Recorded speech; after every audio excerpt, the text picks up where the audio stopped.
여러분, 토끼의 재판이라고 하는 그 전래 동화를 잘 아실 것입니다. 아시죠? 네. 호랑이가 길을 가다가 함정에 빠졌습니다. 그런데 아무리 나가려고 해도 이제 애써도 나갈 수가 없는 거죠. 몇 날 며칠을 거기서 이제 헤매고 있었습니다. 그런데 그곳을 어떤 한 선비가 지나가는 거죠. 그래서 호랑이가 그 선비에게 간절히 도움을 요청합니다. 선배님, 한 번만 도와주세요. 그 은혜는 절대로 잊지 않겠습니다. 근데 선비가 그럽니다. 야, 너 나오면 나 잡아먹으려고 그러는 거 아니야? 그랬더니 호랑이가 절대로 안 잡아먹을게요. 한 번만 꺼내주시면 그 은혜 절대 잊지 않고 살아가겠습니다. 우리들이 했던 고백들이 좀 생각나지 않습니까? 그래서 선비가 통나무 하나를 이렇게 놓아주죠. 그런데 호랑이가 빠져나오자 며칠 동안 거기서 아무리 나오려고 애썼던 차에 며칠 동안 굶은 거잖아요. 선비가 맛있어 보이기 시작했습니다. 그래서 선비를 잡아먹겠다고 이제 하는 거죠. 이런 호랑이는 은혜를 갚겠다는 말은 다 잊어버리고 선비를 이제 먹잇감으로 이제 보는 것입니다. 선의로 선비는 도와주었는데 이제 배반을 당하게 된 거죠. 여러분, 우리가 살아가다 보면 이런 일들을 경험하지 않습니까? 경험하십니까? 네, 머릿속에 막 스쳐가는 생각들이 있으시죠? 근데 그럴 때 참 억울하죠. 그 억울함은 뭐 이루 말할 수가 없는 것입니다. 밤새도록 울고 울어도 그 억울함을 해결할 길이 없이 몇 날 며칠을 고민하고 이거를 어떻게 할까를 고민해도 해결이 되지 않는 그런 일이죠. 오늘 우리가 읽은 이 시편 17편에 나오는 이 다윗의 심정이 그것입니다. 억울함. 다윗은 그런 억울한 일을 많이 경험했습니다. 대표적으로는 다윗이 쫓기는 중에, 사울한테 쫓기는 중에 이제 그일라 성을 블레셋으로부터 지켜준 일인데요. 사무엘상 23장 5절에 보면 우리 같이 한번 읽을까요? 앞에 있는데요. 시작. 다윗과 그의 사람들이 그일라로 가서 블레셋 사람들과 싸워 그들을 크게 쳐서 죽이고 그들의 가축을 끌어오니라. 다윗이 이와 같이 그일라 주민을 구원하니라. 이 상황이 어떤 상황이냐면 다윗이 사울한테 쫓기는 상황이었어요. 자기가 쫓기고 있는데도 불구하고 이스라엘 백성들을 구하려고 지금 블레셋의 압제를 당하고 있었던 그일라 사람들을 위험을 무릅쓰고 가서 구원해 준 그 내용입니다. 그런데 이 그일라 사람들은 다윗을 배반한다는 거죠. 호랑이처럼요. 구원해 줄 때는 너무너무 좋아하다가 금방 배신하는 겁니다. 자기들의 이익에 따라서. 사무엘상 23장 11절에서 12절을 보면요, 같이 읽겠습니다. 시작. 그일라 사람들이 나를 그의 손에 넘기겠나이까? 주의 종이 들은 대로 사울이 내려오겠나이까? 이스라엘의 하나님 여호와여, 원하건대 주의 종에게 일러 주옵소서 하니 여호와께서 이르시되 그가 내려오리라 하신지라. 다윗이 이르되 그일라 사람들이 나와 내 사람들을 사울의 손에 넘기겠나이까 하니 여호와께서 이르시되 그들이 너를 넘기리라 하신지라. 그일라 사람들을 구원해 준 일이 사울에게 들어가니까 사울이 쫓아오는 거죠.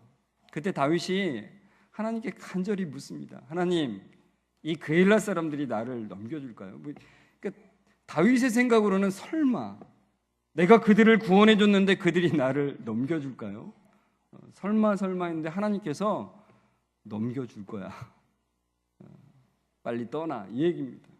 그러니까 하나님께서 말씀하신 대로 사실 이제 다윗이 그곳을 떠난 이후에 그일라 사람들은 다윗의 위치를 사울에게 알려주는 거예요.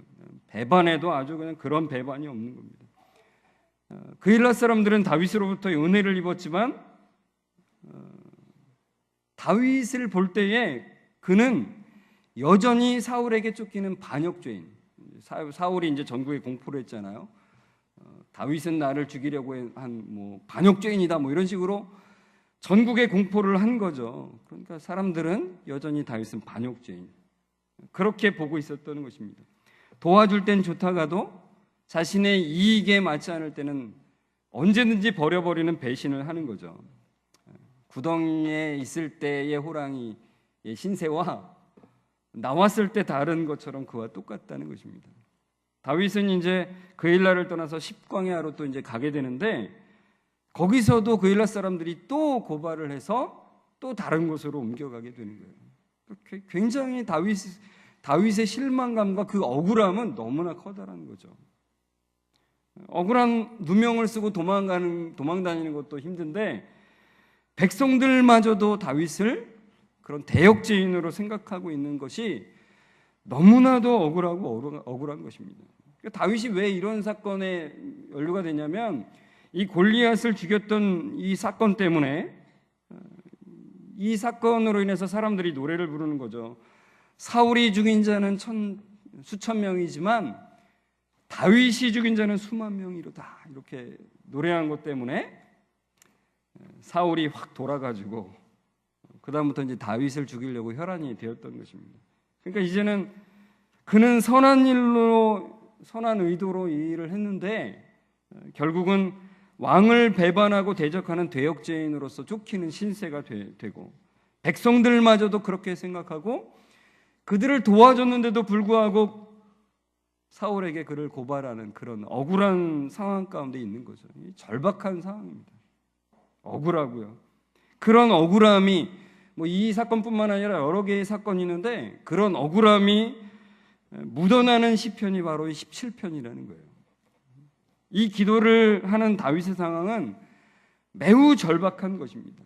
여러분, 그것을 마음속에 여러분이 느끼셔야만이 이 시편 17편이 여러분 마음속에 새겨지게 된다는 것입니다. 1절에 아주 잘 나와 있습니다.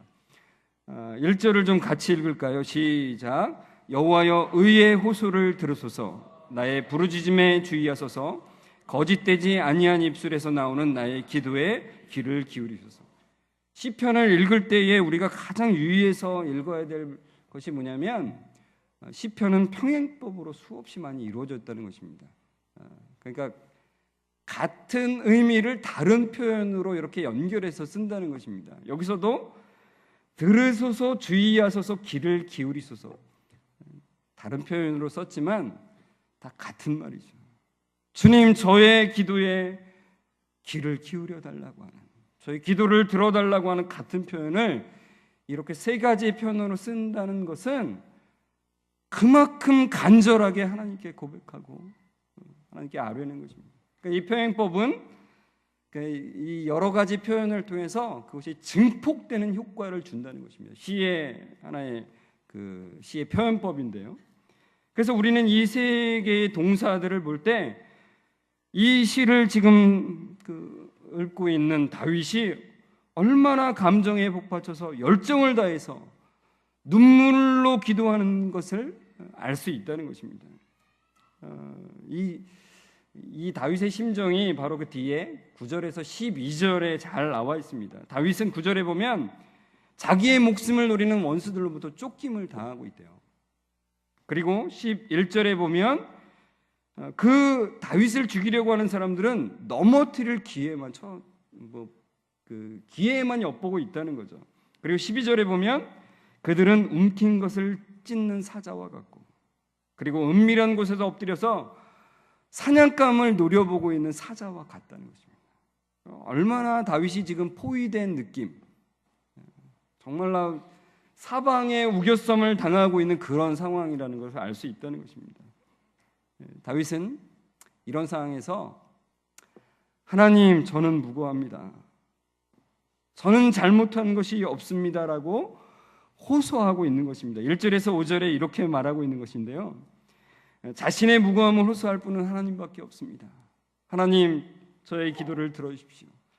내가 호소할 수 있는 최후의 재판관은 하나님밖에 없으십니다. 그래서 하나님께 나아가고 있다는 것입니다. 다윗은 자기가 옳다는 것, 자기가 잘못이 없다는 것을 하나님께 간곡하게 항변하고 판결을 내려주시기를 호소하고 기도하는 것입니다. 2절에 보면 나를 판단하시며라고 하는 구절이 나오는데 이게 바로 실제의 재판정의 판결을 내려달라는 요청인 것입니다. 이 호소의 내용은 나는 무고합니다. 나는 잘못이 없습니다.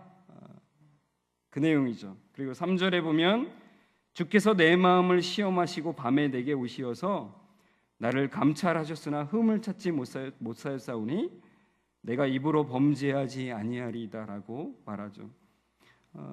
근데 한편으로 보면 여러분 이 시편을 보고서는 이 다윗 참 교만하네, 그런 생각 들지 않습니까? 어떻게 감히 하나님 앞에서 나는 잘못 없습니다 이렇게 말할 수 있을까? 그런 생각이 들기도 합니다.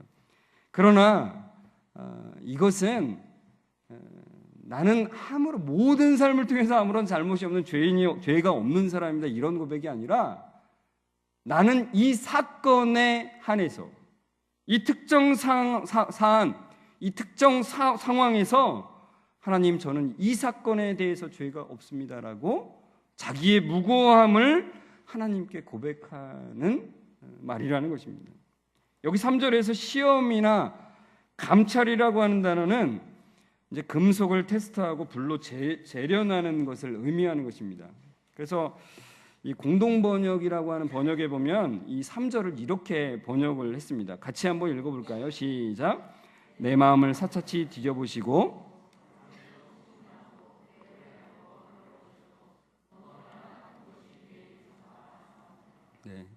밤새도록 하나님께서 나를 신문하고 불에 달고 걸러 보셨어도 무엇 하나 나오는 것이 없을 것입니다 이렇게 말한다는 거예요. 그러니까 자기가 이 사안에 한해서는 전혀 잘못된 것이 없습니다.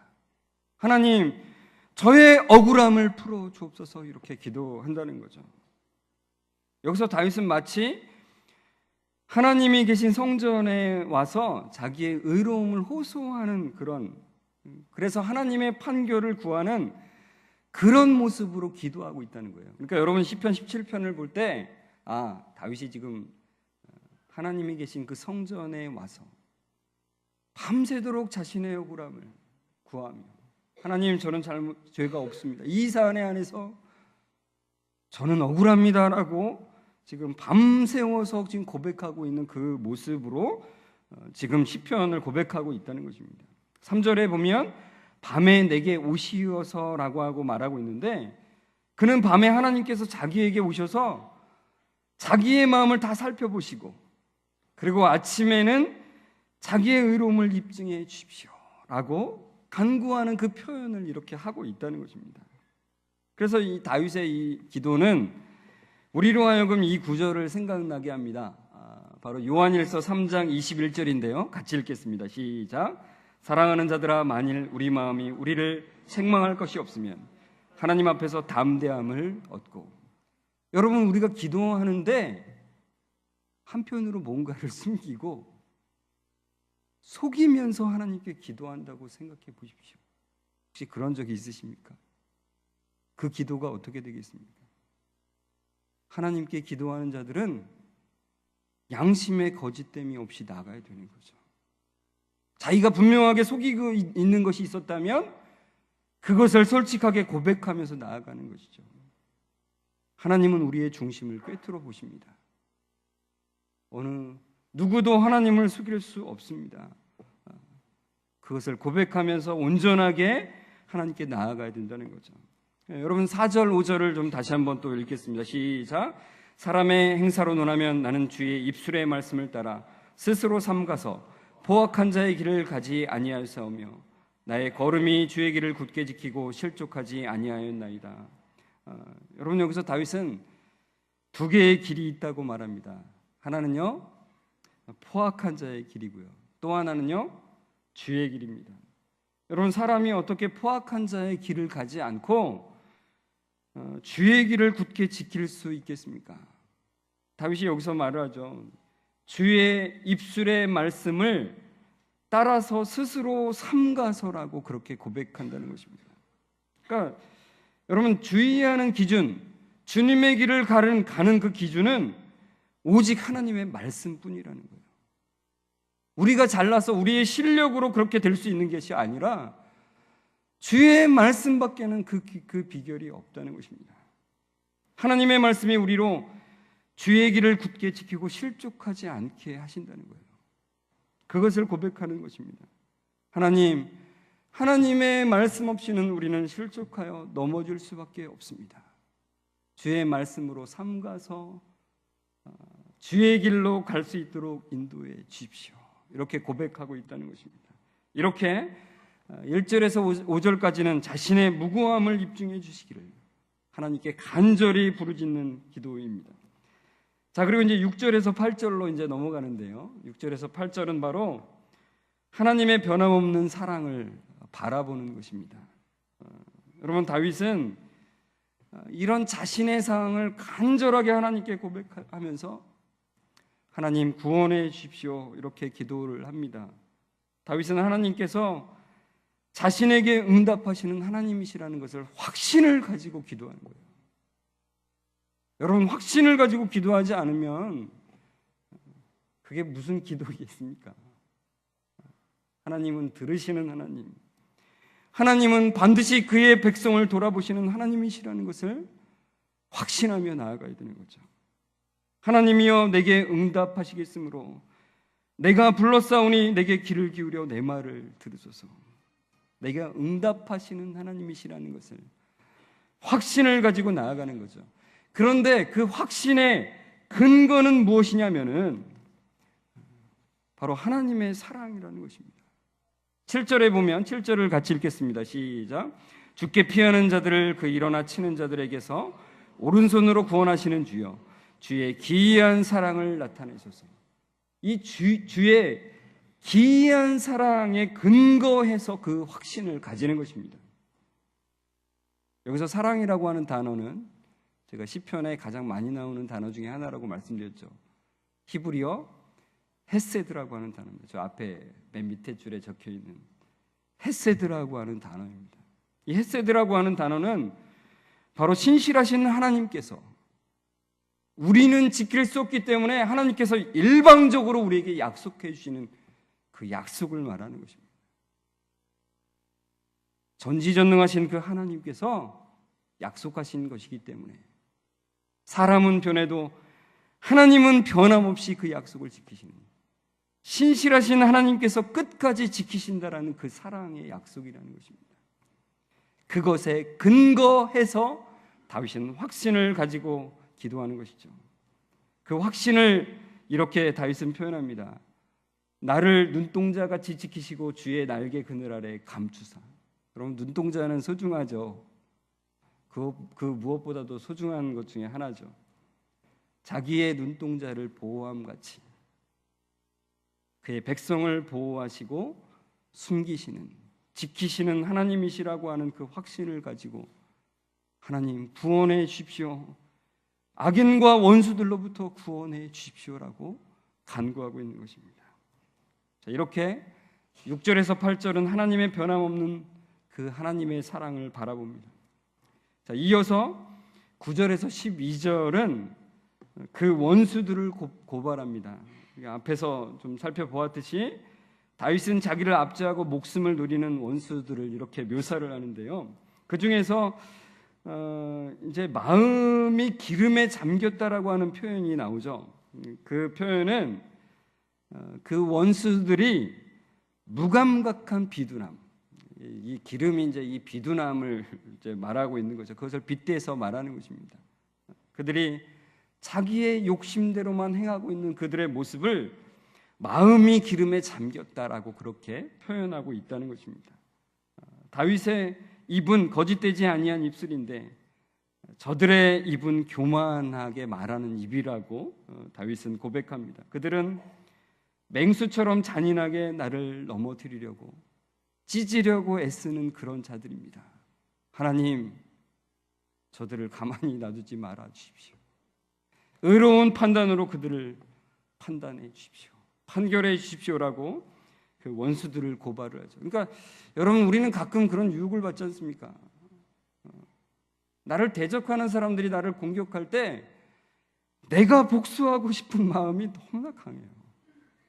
내 머릿속에서 어떻게 복수하는 것이 더 그를 더 잔인하게 복수할까를 많이 고민하죠. 그러나 하나님의 백성은 그렇게 하는 것이 아니라 그 복수를 하나님께 맡기는 것입니다. 그것이 바로 이 다윗의 그 원수들을 고발하는 기도가 바로 그런 것입니다. 그러면서 하나님께 의로운 심판을 구합니다. 13절과 14절인데요. 우리 같이 13절 14절을 다시 한번 읽어볼까요? 시작. 여호와여 일어나 그를 대항하여 넘어뜨리시고 주의 칼로 악인에게서 나의 영혼을 구원하소서. 여호와여 이 세상에서 살아있는 동안 그들의 분깃을 받는 사람들에게서 주의 손으로 나를 구원하소서. 그들은 주의 제물로 배를 채우고 자녀로 만족하고 그들의 남은 산업을 그들의 어린아이들에게 물려주는 자이니이다. 하나님의 심판을 구하는 거죠. 13절에서 주의 칼이라는 것이 바로 하나님의 심판의 칼을 의미하는 것이죠. 14절에는 그 원수들에 대한 묘사가 조금 더 나오는데요. 그들은 이 세상에 살아있는 동안에 그들의 분깃을 받은 자들이에요. 여러분, 이 세상의 상을 다 받은 걸로 만족하시겠습니까? 아니면 우리에게 주어지는 그 영원한 상을 바라보시겠습니까? 다윗은 그 영원한 상을 바라보며 나아간다는 것입니다. 그리고 그들은 주의 제물로 배를 채우고 자녀로 만족하고 그들의 남은 산업을 그들의 어린 아이들에게 물려주는. 근데 참 재미있는 표현이죠. 주의 제물로라는. 하나님이 허락하신 것들로 자기의 배를 채우고 있다는 거죠. 그러나 그들은 하나님이 주셨다는 것을 인정하지도 않고 그 영광을 돌리지도 않는 그런 자들이라는 것입니다. 그러나 하나님을 믿는 신자들, 하나님의 백성들은 주의 재물을 즐기면서도 그것이 하나님께로 온 것임을 고백하고 영광을 돌릴 줄 아는 자들이라는 것입니다. 여러분, 이것이 바로 거듭난 자들이 마땅히 돌려야 될 영광인 것이죠. 자, 그러면서 이제 마지막 절 15절로 갑니다. 15절, 깰 때에 주의 형상으로 만족할 것입니다. 이 15절은 이 구절 자체만으로도 얼마나 아름다운 고백인지 모르겠습니다. 제가 이 말씀을 준비하면서 이 15절을 다시 읽으면서 얼마나 커다란 감격을 하나님께서 주시는지 모르겠어요. 그 감격이 이 자리에 참여한 모든 사람들의 감격이 되기를 간절히 바라는 마음으로 기도했습니다. 같이 한번 우리 간절한 마음으로 한번 고백해 볼까요? 시작. 나는 의로운 중에 주의 얼굴을 배우리니 깰 때에 주의 영상으로 만족하리이다. 그 밑에 구절은 쉬운 성경으로 제가 좀 다시 적어놨거든요. 다시 그 쉬운 성경 구절을 좀 읽어보겠습니다. 시작. 그리고 나는 정직하게 기쁨으로 주님의 얼굴을 바라볼 것입니다. 이 밤이 지나 깨어날 때에 나는 주님의 모습을 보는 것으로 만족할 것입니다. 여러분, 여기에 이제 깰 때라고 하는 표현이 15절에 나오죠. 이것은 바로 우리로 하여금 아침을 생각나게 하지 않습니까? 3절에 보면 밤에 내게 옷이어서와 이제 연결해서 보시면 됩니다. 그러니까 주님이 임재하는 그곳의 밤에 밤새도록 주님께 자기의 상황을 막 아뢰는 거예요. 그것은. 그러다가 깰 때에 주님의 형상으로 만족하며 주님께서 그 모든 억울함을 해결해 주시는 것을 볼 것이다라고 하는 고백이라는 것이죠. 종교개혁자 칼빈은 15절을 이렇게 해석을 했습니다. 마치 밤새도록 하나님께 기도하기 위해서 성전 경내에 있다가 그것도 지성소의 구름날개 그늘 아래서 평안히 쉬는 은혜를 누리다가 이제 아침이 되어서 깰 때에 자기가 주의 형상을 보고 만족할 것이라는 기대를 가지는 것입니다. 여러분, 다윗은 주 앞에서 죄와 타협하기를 원하지 않고 있습니다. 하나님, 끝까지 죄와 타협하지 않기를 원합니다. 누가 뭐라고 하든지 다윗은 자기가 결심한 대로 입으로 범죄치 않기를 하나님께 구합니다. 주의 말씀을 따라 삼가서 주의 길을 굳게 지키기를 원하고 있습니다. 더 많은 이스라엘 사람들이 다윗을 배반하고 사울의 편에 선다 할지라도, 모든 국민이 사울왕과 함께 다윗은 반역죄인이라고 여긴다 할지라도, 주님, 주의 길을 굳게 지키기를 원합니다. 주의 말씀으로 삼가서 주의 길을 걸어가기를 원합니다. 여러분, 주의 길을 걸어갈 때 참 억울한 일을 우리 많이 당하죠. 제가 지난번에 신방하는 중에 어떤 분이 그렇게 고백을 하셨습니다. 직장을 다닐 때 공직에 계셨는데 이러면은 막 누군지 막 예상하실 것 같은데 예상하지 마시고, 사무실 책상 서랍 안에 신분증이 있었는데 누군가가 그 신분증을 가져가서 뭔가 이상한 용도로 사용하고서는 갖다 놓은 것 같아요. 그 사건 때문에 이제 파직을 당하셨다는 거예요. 네, 뭐 당장 파직이 돼서 어찌 할 수 없잖아요. 그런 상황에서 하나님께 온 가족이 매달려서 기도를 하는 거죠. 주님, 주의 길을 보여주옵소서. 주님의 길을 가기를 원합니다. 주님의 길을 보여주옵소서. 이렇게 얼마나 억울합니까? 그게 자기가 한 것도 아닌데 그것 때문에 16일 동안을 기도를 주님께 뭐 두 손 들고 다 기도한 거죠. 그때 주님께서 그 길을 보여주셨다라고 고백을 하시더라고요. 저는 그 얘기를 들으면서 참 그 16일이 얼마나 힘드셨을까 그런 생각이 들더라고요. 여러분, 그 기간 동안 얼마나 분노가 터지고 편법을 쓰고 싶고 다른 방법으로 뭔가를 해보고 싶은 마음이 얼마나 많이 들겠습니까? 그러나 주님께 매달려서 주님이 주신 그 보여주신 길을 가기를 원합니다. 끝까지 주님, 죄와 타협하지 않고 주님을 붙들기를 원합니다. 그 고백으로 나아가는 거죠. 여러분, 우리가 살아가면서 참 죄와 타협하고 싶은 마음이 너무나 강력하게 들죠. 저도 그렇습니다. 주님 뜻대로 살려 하다가 손해보고 억울하게 되면은 타협하고 싶은 생각이 너무나 강력하게 들죠. 너무 억울해서 잠도 오지 않고 밤을 새워야 될 날이 우리에게 종종 다가올 때도 있습니다. 여러분에게 또 꼭 말씀드리고 싶은 것은 이 시대가 핍박의 시대가 다가오고 있다는 것입니다. 여러분에게 겁주려고 하는 말이 아니라 예수님을 믿는다는 자체만으로도 경제적인 핍박, 손해가 오는 시대가 점점 다가오고 있습니다. 신체적인 핍박을 당해야 될 수 있고요. 심적으로의 손해와 고통이 또 우리에게 다가오는 그런 날이 머지 않은 것 같습니다. 세상이 우리를 먹잇감으로 생각하고 그것을 실행할 날이 진짜 머지 않았습니다. 그때 되면 더욱더 더 억울하고 더욱더 그 고통을 어떻게 할 수 없어서 잠을 자지 못하는 날이 우리에게 있을 것이죠. 그래서 그 날을 대비해서 여러분, 이 노래를 부르십시오. 나는 의로운 중에 주의 얼굴을 배우리니 깰 때에 주의 형상으로 만족하리이다라는 이 노래를 그날에 부르십시오.